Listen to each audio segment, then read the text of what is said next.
Test 2, Part 2, Passage 1. Listen to a conversation between a student and her professor.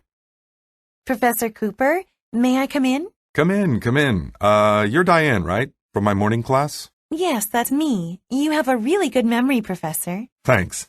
So, how's it going, Diane? Oh, it's going well, apart from all the usual adjustments a student has to make at the start of the semester. Adjustments? Well, when classes start, everything's new and strange. Oh, but that's the exciting part, sizing up your teachers and classmates and getting a feel for how hard or how easy a class is going to be. Yeah, I know. And that brings me to the, thing I wanted to ask about. The field trip for next week. Oh, yes, the field trip. You're not going to have any problems going, I hope. No problems. I will definitely be able to go. Good, good. Well, I hope you're excited to see Sophocles' Antigone. It's very rarely performed in theaters today, so it's a real stroke of luck for this class to be able to see it, considering this is a course on ancient Greek playwrights. Yes, of course I'm excited. Who wouldn't be? There's just one thing, though. The play's going to be performed in the Greek language. I don't know what the other students think about that, but I'm kind of petrified, considering it'll all be Greek to me. Yes, it's going to be performed by Greek actors in the Greek language. It would have been nice, I guess, to have the play performed in English, but this is a traveling theater, and seeing as how local theaters aren't producing this play, it seems a small thing to put up with. But I don't know a single word in Greek, and since I won't be able to understand it, it's kind of pointless to go and watch the play. Well, if you consider the fact that TV stations air TV shows from other countries. But with subtitles. True, true. I'm sure the traveling theater is catering to a Greek-speaking audience, but the production does tie in nicely with the course's objectives. Sure, okay, but... Oh, don't worry about it not being English. I certainly didn't intend to cause the students any stress. We'll spend the class before the trip covering the play, so even when it's in another language, the students will know what's going on. Phew, that's a relief.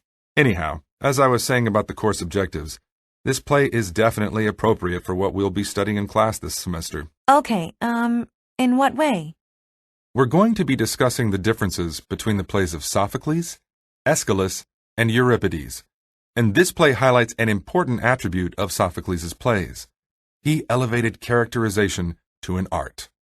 Weren't all the ancient Greek playwrights meticulous about the characters? Oh, on the contrary. Aeschylus and Euripides highlighted one or two main traits, but only Sophocles dealt with the subtleties of the main characters' personalities. So Sophocles was a people person? That's one way of putting it. I'm hoping the students will pick up on the character portrayal. It might be a good idea for you to read the play before you come in to class tomorrow. And the notes I included. You did get the handout? Yes, I did. It looks like I have my work cut out for me this evening. I know it's a lot, but you should read it carefully. Don't just skim through it. Get a feel for what the characters are saying and what it says about them. I'll make sure to read it twice. Read my notes first before reading the play. Then you'll have some idea what to look for. Now get ready to answer the questions. You may use your notes to help you answer. 1. Why does the student go to see the professor?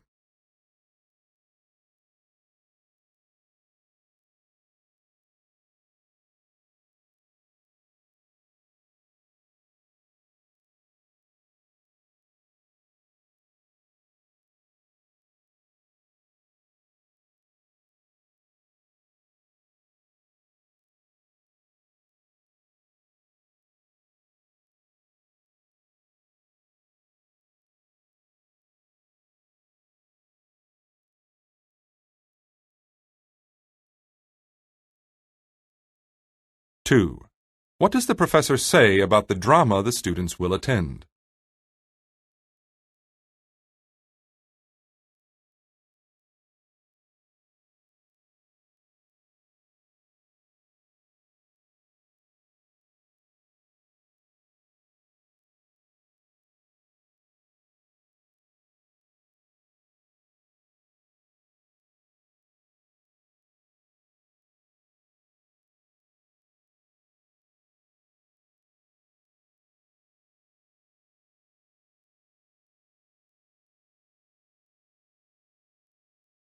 3.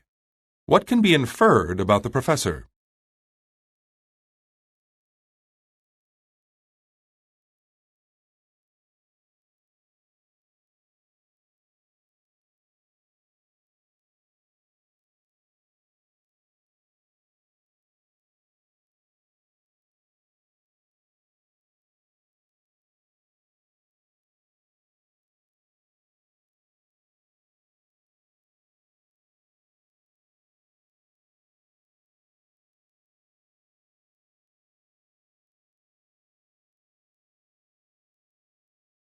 Four. What does the professor explain to the student about the ancient Greek playwrights?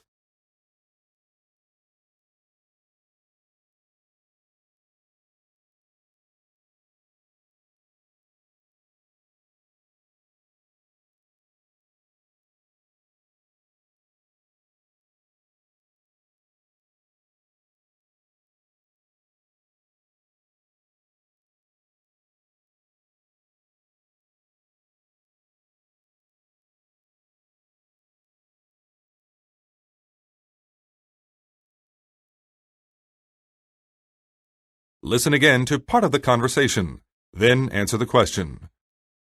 It might be a good idea for you to read the play before you come into class tomorrow, and the notes I included. You did get the handout? Yes, I did. It looks like I have my work cut out for me this evening. I know it's a lot, but you should read it carefully. Don't just skim through it. Get a feel for what the characters are saying, and what it says about them. 5. Why does the student say this? It looks like I have my work cut out for me this evening.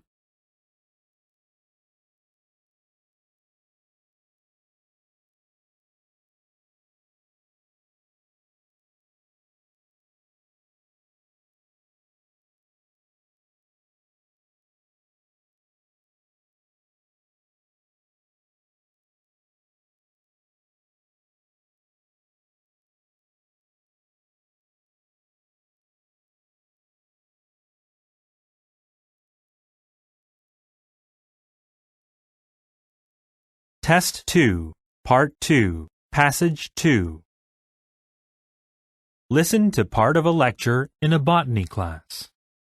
Okay, for flowers to propagate, they need a pollinator, a means by which pollen from one flower can be carried off and transferred to another flower.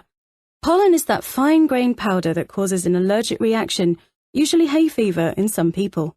Well, pollen fertilizes plants, which is why flowers need a pollinator. Now, there is no lack of available pollinators. Wind, insects, birds, bats, water, and even human beings can be pollinators. But some flowers need a specific type of pollinator. They have an objective, and they make sure this objective is met by attracting their preferred pollinators in a certain way. Well, this is what we'll be discussing today.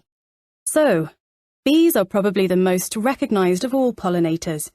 And they make ideal pollinators because they're fuzzy and they have this electric charge that attracts pollen to their bodies. Some even have a sort of basket, a structure on their lower abdomen that's capable of carrying pollen. But insects such as bees don't go around carrying pollen simply because they want to or because they're being altruistic. Insects approach certain flowers because there's something about these flowers that they find attractive. Aside from providing shelter, flowers use color, shape, and scent to attract pollinators. Bees can't see the color red, but they do see yellow, blue, and violet. And these are the colors that bees are attracted to. Red, on the other hand, is attractive to hummingbirds, and interestingly, many red flowers are tubular in shape, which makes it easy for hummingbirds to stick their long beaks in to sip nectar. Some flowers take on the shape of the insect itself, so that the pollinating insect thinks that it has found a sexual partner, and it tries to mate with this insect until it realizes its mistake. Well, what else? Nectar is the ultimate reward for a bird or an insect as it goes foraging among the flowers. That's what the evolutionist Charles Darwin said.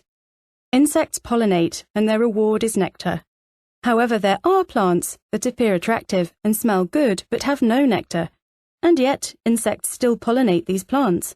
One example is the green-winged orchid, which is purple and very attractive to bees. Well, why would bees pollinate a flower that has no nectar? The explanation lies in the objective of the plant. And to understand this objective a bit more, we need to know something about the pollination process. Okay, flowers have a male and a female part. These are called stamen and pistil, respectively. The anther in the stamen is where the sticky pollen is produced, and the stigma is the sticky part of the pistil that traps the pollen. So self-pollination can take place when the pollen of a flower's anther is distributed in the flower's stigma. This usually occurs when an insect becomes covered with pollen and rubs itself on the flower for a time before flying away. Cross-pollination, on the other hand, takes place when the pollen from one anther pollinates the stigma of another flower. Whether it's self-pollination or cross-pollination, pollination is the objective. Now let's go back to that green-winged orchid. Why doesn't this orchid produce nectar if pollination is the objective? Well, like other flowers, the green-winged orchid uses color and smell to trick an insect into pollinating. You might be thinking, wouldn't bees learn from experience that these orchids don't have nectar and avoid them? Well, each of these orchids produces a different odor.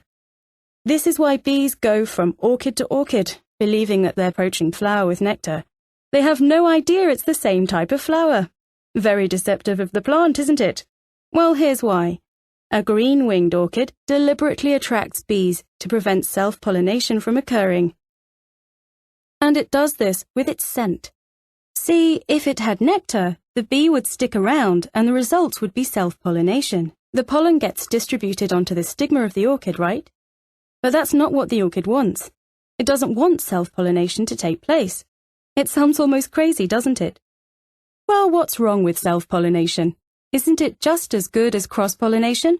Well, self-pollination might seem more efficient and a better way to propagate this species, but that's not true. Cross-pollination ensures the survival of the species because it results in greater genetic diversity. How? Well, when you've got two parents, the traits inherited from these parents can result in offspring that are much more varied. Obviously, an offspring from a single parent can carry the genes of only that one parent. And what's the advantage of having varied traits from two separate sets of genes? Well, the great variety in traits ensures a stronger chance of survival if there is an environmental change. Habitat destruction or an invasive plant species, for example. Plants with stronger traits will usually be able to weather such changes. On the other hand, if you have plants that possess genes from just a single parent, and the traits inherited happen to be weak, these plants stand a good chance of dying should some change occur in their surroundings. And this is why it's not surprising that some plants have developed a mechanism that prevents self-pollination and ensures cross-pollination. Now get ready to answer the questions. You may use your notes to help you answer. 6. What is the main topic of the lecture?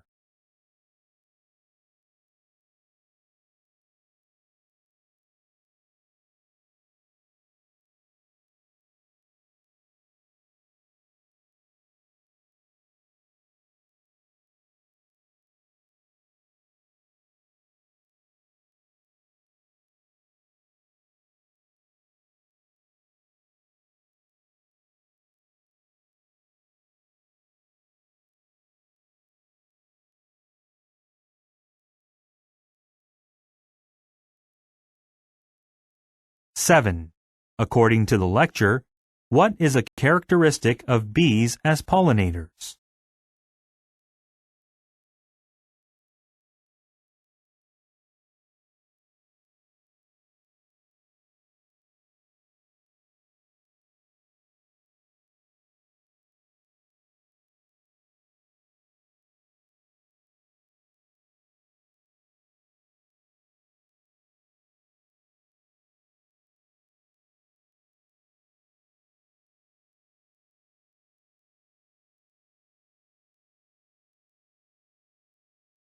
Eight.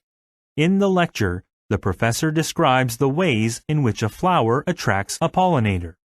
Indicate whether each of the following is one such method.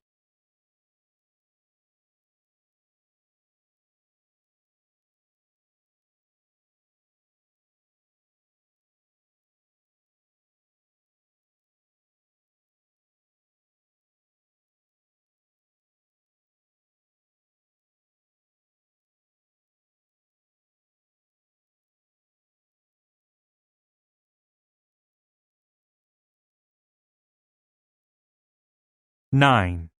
Why does the professor mention Charles Darwin?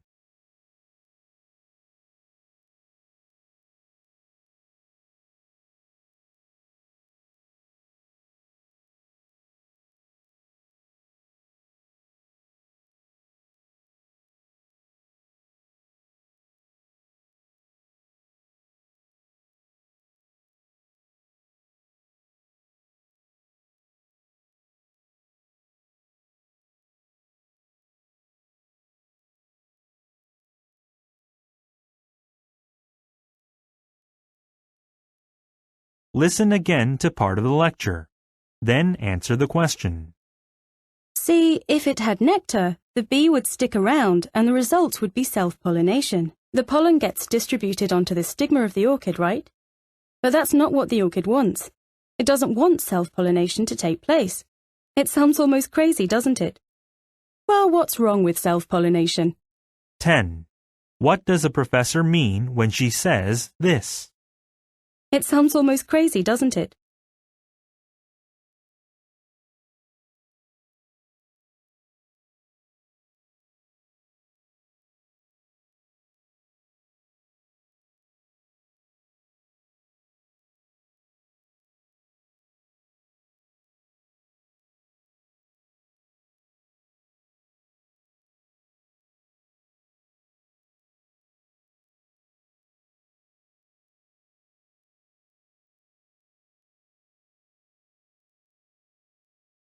.11. Why is cross-pollination more effective than self-pollination?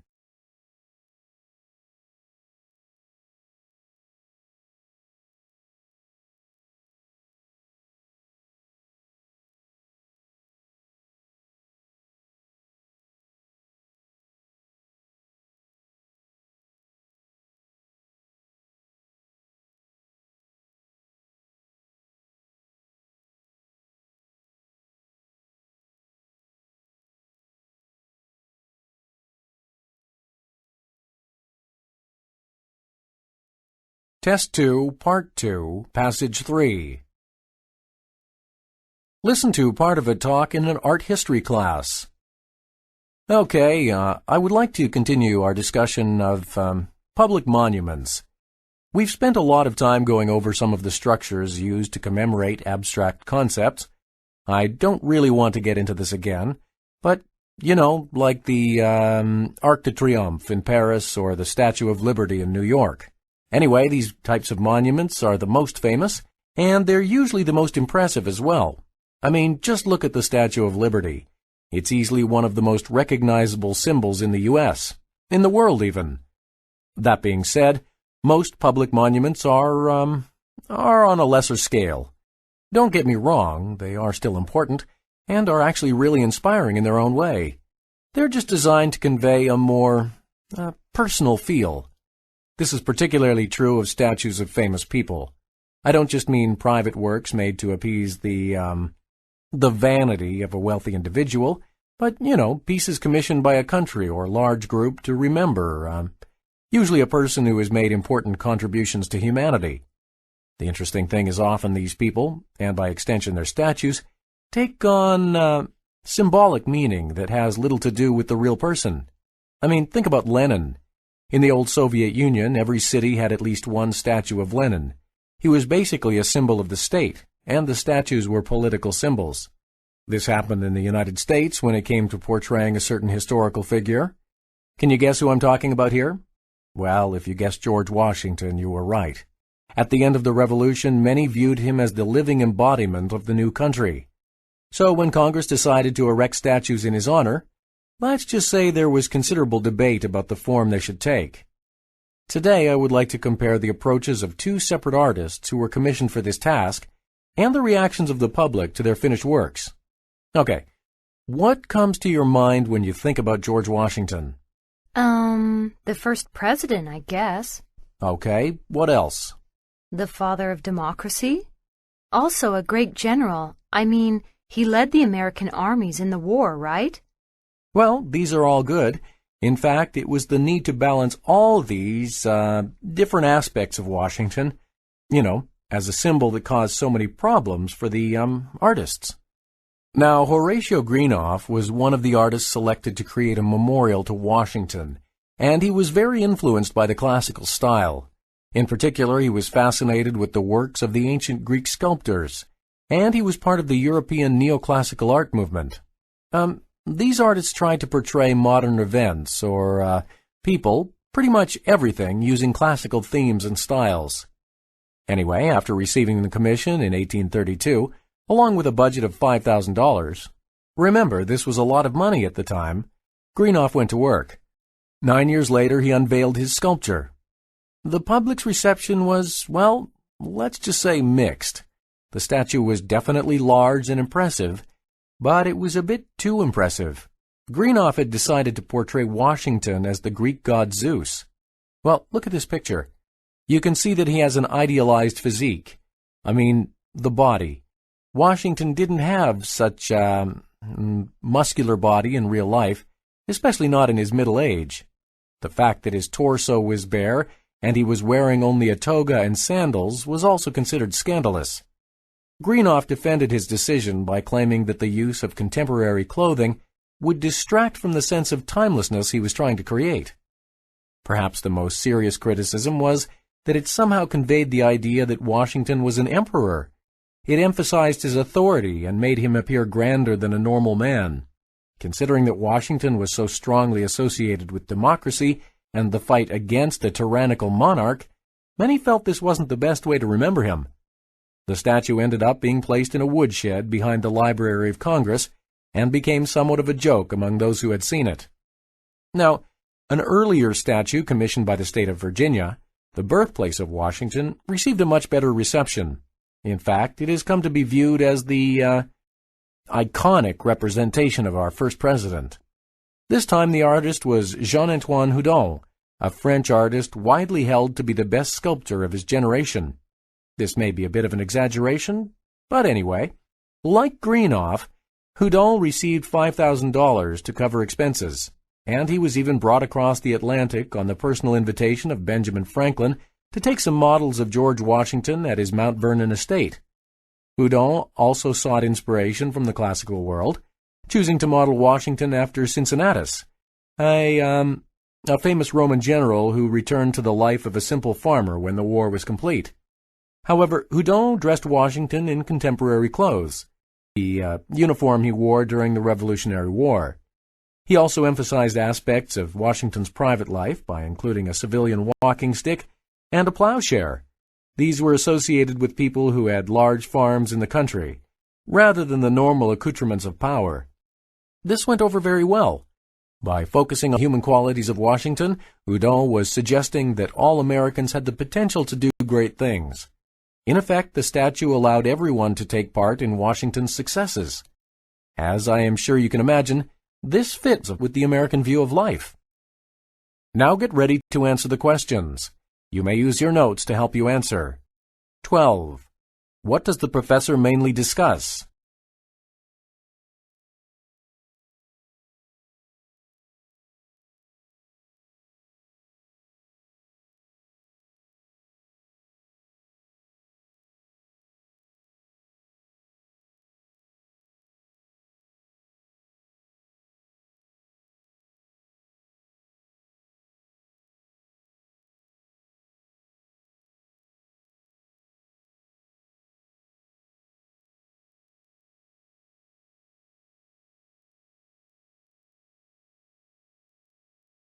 "13. Why does the professor mention the statues of Lenin?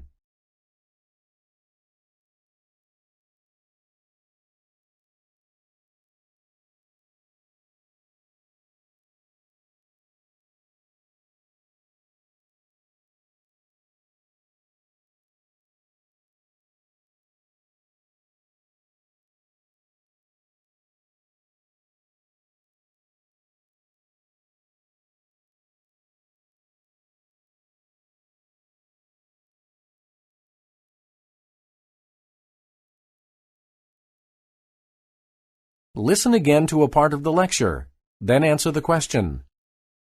Anyway, after receiving the commission in 1832, along with a budget of $5,000, remember this was a lot of money at the time, Greenoff went to work. 14. What does the professor mean when he says this? Remember, this was a lot of money at the time.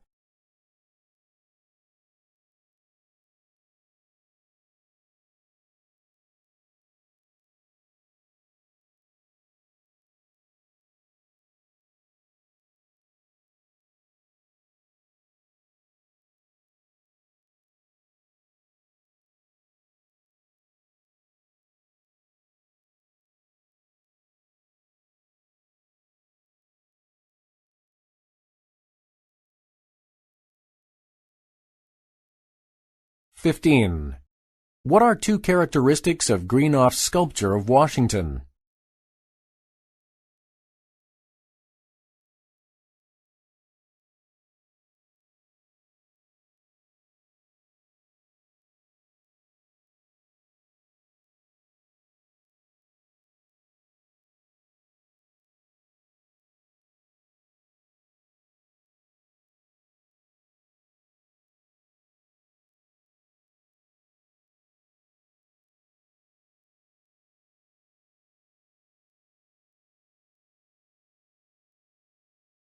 Listen again to a part of the lecture.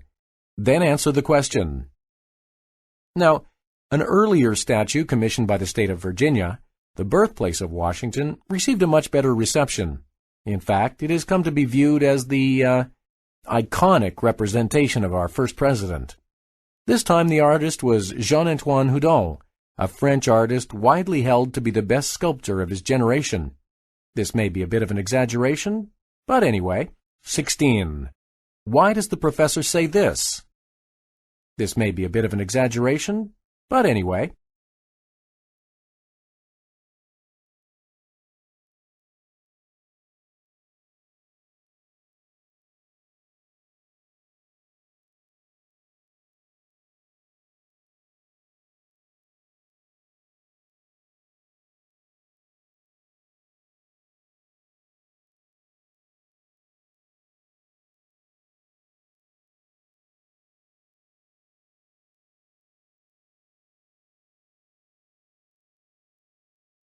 "17. What can be inferred about Washington?